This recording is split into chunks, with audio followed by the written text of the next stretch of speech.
लिखा है कि स माने उसी सर्वशक्तिमान परमात्मा ने ही माने निसंदेह दिव्य माने ऊपर के चारों लोक, सतलोक, अलखलोक, अगमलोक, अनामी लोक अर्थात अकय लोक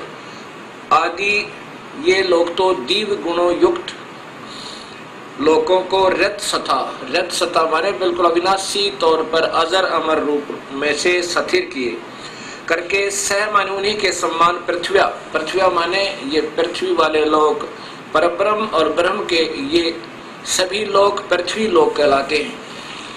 ये नासवान हैं और ऊपर के अविनाशी हैं। इनको न्यारे न्यारे बना करके स्थापित किया। अब 5वें श्लोक में है कि स माने उसी बुद्धिन्यात मूल मालिक से अभी अग्रम सर्वप्रथम स्थान पर आश्रय माने ये माया अष्टंगी दुर्गा प्रकृति उत्पन्न प्रकृति देवी जनों से माने उत्पन्न हुई, उसी परमात्मा से इस प्रकृति देवी की उत्पत्ति हुई। कबीर परमात्मा ने यानी पूर्ण ब्रह्म ने उस जो सबसे पहले स्वीकृति दी थी जिस आत्मा ने इस काल के साथ आने की, उसको एक लड़की बनाया था, दुर्गा बनाया था, अध्या माया बनाया था, प्रकृति देवी। तो यहाँ बता रहे हैं कि स माने उसी बुद्धिन्यात मूल मालिक से अभी अग्रम माने सर्वप्रथम स्थान पर आश्रय माने अष्टंगी दुर्गा प्रकृति देवी जनु से माने उत्पन्न हुई। तस्य माने यही सम्राट माने राजाधिराज, बृहस्पति माने जगत गुरु, देवता परमेश्वर, यत माने जिससे, अह माने सबका वियोग हुआ है, ये वही परमात्मा है हम जिससे बिछुड़कर आए हुए हैं। अथ माने इसके बाद ज्योतिष माने ज्योत स्वरूप निरंजन अर्थात काल के, शुक्रम माने बीज से, वीर्य से, जनिष्ठ माने उत्पन्न होकर, विप्रा माने ये सभी भक्त आत्माएं, वी माने अलग से अलग अलग, धूमंतु दुमंत का अर्थ है मनुष्य और स्वर्ग लोक में, इस लोक में, पाताल लोक में आदि, स्वर्ग लोक आदि में वसंतु माने निवास करने लगी। और यही गीता जी के 14वें अध्याय का 3-4 श्लोक बताता, 5वां श्लोक बताता है कि मैं तो सभी प्राणियों का पिता हूं और मैं इस प्रकृति देवी के पेट में गर्भ में बीज स्थापन कर देता हूं जिससे सभी प्राणियों की उत्पत्ति होती है। और यही ये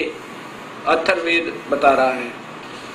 कि पहले तो हम उस परमात्मा से बिछड़े, पूर्ण परमात्मा से, और उससे वियोग होने के बाद फिर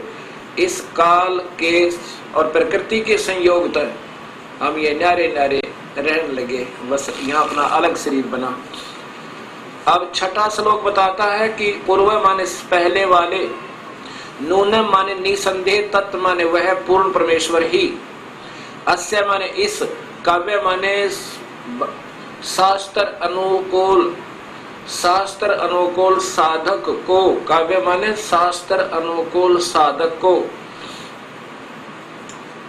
जो विधिवत साध्य करता है को, वापिस मह माने सर्वशक्तिमान, देवस्य माने परमेश्वर के, पूर्वस्य माने पहले के, धाम माने लोक अर्थात सतलोक में हिनोती भेज देता है। पूर्वे पहले वाले विशिते विशेष चाहे हुए, ऐसा माने इस परमेश्वर को, वह जजे माने सृष्टि उत्पत्ति के ज्ञान को जानकर जो भक्त आत्मा सतलोक पहुंच गया, फिर उसको ये पता चलता है कि मैं कैसे इस काल के जाल में फंसा था, कैसे हमने स्वयं ही स्वेच्छा से अपने मूल मालिक से हृदय हटाकर और इस काल के ऊपर आसक्त हुए थे, जिसके कारण हमने ये नाना कष्ट उठाने पड़े उस मृतलोक में जाकर। उस सृष्टि उत्पत्ति के ज्ञान को और उस पूर्ण परमात्मा को जिसकी कला सब प्राणियों को है, उसको पाकर फिर बड़े आनंद के साथ, बड़े प्यार के साथ, आधा सोवे आधा जागे, बड़े प्यार के साथ फिर वो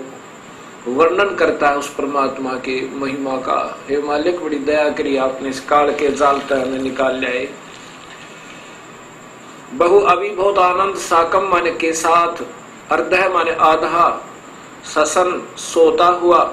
इतथ्य माने इधिवत, इस प्रकार, नु माने सतीति करता है, सतुति करता है। गरीबदास जी महाराज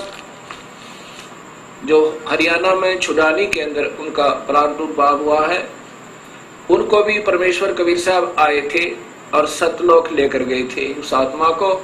और फिर उस अपनी प्यारी आत्मा को वापस भेजा था। तब उस परमेश्वर स्वरूप हुए परमात्मा के संपर्क में आने से गरीबदास जी महाराज ने कहा, गरीब अजब नगर में ले गए हमको सतगुरु आने, जल के बिंब अगाध गति ही वहां सोते चादर ताने। अब इसी अथर्ववेद कांड नंबर 4 अनुवाक नंबर 1 का श्लोक नंबर 7वां और अंतिम ये स्पष्ट करेगा कि वो परमात्मा कौन है जिसने सृष्टि रची, जो जगत पिता, जगत गुरु, विधिवत साधक को सतलोक भेजने वाला, वास्तविक साथी और काल की तरह धोखा न देने वाला, सारे ब्रह्मांडों का रचनहार वो है कौन, ये बताएगा कि वो कबीर परमेश्वर है। यह माने जो अथर्वाणम माने अचल अविनाशी, जो कुल वास्तव में अविनाशी, परम पितरम माने जगत पिता,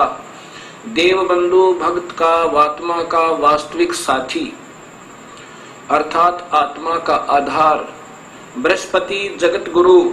चय तथा नमशा माने विनम्र पुजारी अर्थात विधिवत साधक को, एवं माने सुरक्षा के साथ सतलोक गच्छात माने सतलोक ले जाने वाला, विश्वेशाम सर्व ब्रह्मांडों को जनिता माने रचने वाला, न दबायते काल की तरह धोखा न देने वाला, स्वभावान स्वभाव अर्थात गुणों वाला, यथा माने ज्यों का तुम, स माने वही, तो माने आप, कबीर देव है, वो कबीर परमेश्वर है। ओए होए होए, वह कबीर परमेश्वर है। ये स्पष्ट अथर्ववेद कांड नंबर 4 ने कर दिया कि वो परमात्मा कबीर है, जिसने सारी सृष्टि रची, सभी का वो पालनहार और कुल मालिक, सब ब्रह्मांडों का रचनहार, वो कबीर परमेश्वर है। अब वेदों में पुनर्देखिएगा, ये अथर्ववेद अक्षेमकरण दास त्रिवेदी के द्वारा भाषाभाष्य है, और ये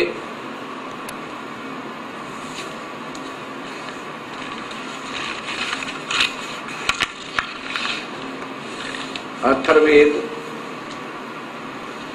भाषाभाष्य प्रथम कांड से सप्तम कांड तक इसका ये आर्य समाज के द्वारा मान्यता प्राप्त है। इसका सरलार्थ प्रकाशक है सर्वदेशिक आर्य प्रतिनिधि सभा, महर्षि दयानंद भवन, रामलीला मैदान, नई दिल्ली। दूरभाष इतना और इतना। अब नीचे देखिएगा, ये अथर्ववेद आर्य भाषा भाष्य प्रथम कांड से सप्तम कांड तक श्री पंडित क्षेमकरण दास जी त्रिवेदी कृत भाष्य। अब इन्होंने सच्चाई को छुपाते छुपाते भी नहीं छुपा पाए, क्योंकि इनको स्वयं ज्ञान नहीं। ये देखिएगा,